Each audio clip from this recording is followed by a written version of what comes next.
করে গ্যাসের দাম বেড়ে গেছে, এটা আমাদের খুবই সমস্যা। গ্যাস ছাড়া আমাদের অন্য কোনো অপশন নেই। মধ্যপ্রাচ্যের যুদ্ধের প্রভাব, রান্নার গ্যাসের দাম বৃদ্ধি, চাপে মধ্যবিত্তের হেসেল। মধ্যপ্রাচ্যে চলতে থাকা যুদ্ধ পরিস্থিতির জেরে আন্তর্জাতিক বাজারে অস্থিরতা তৈরি হয়েছে। তারই প্রভাব পড়েছে দেশের জ্বালানি বাজারে। ফলে রাজ্যে ঘরোয়া রান্নার গ্যাসের দাম সিলিন্ডার প্রতি 60 টাকা বেড়ে হয়েছে 939 টাকা।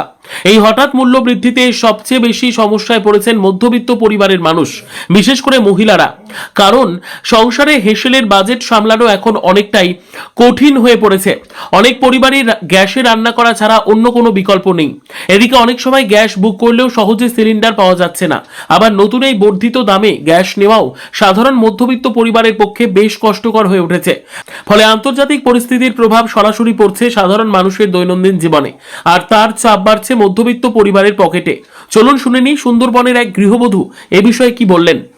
করে গ্যাসের দাম বেড়ে গেছে, এটা আমাদের খুবই সমস্যা। গ্যাস ছাড়া আমাদের অন্য কোনো অপশান নেই। আর গ্যাস অফিসে ফোন করলে বলছে গ্যাস দিতে পারবে না, গ্যাস আসছে না।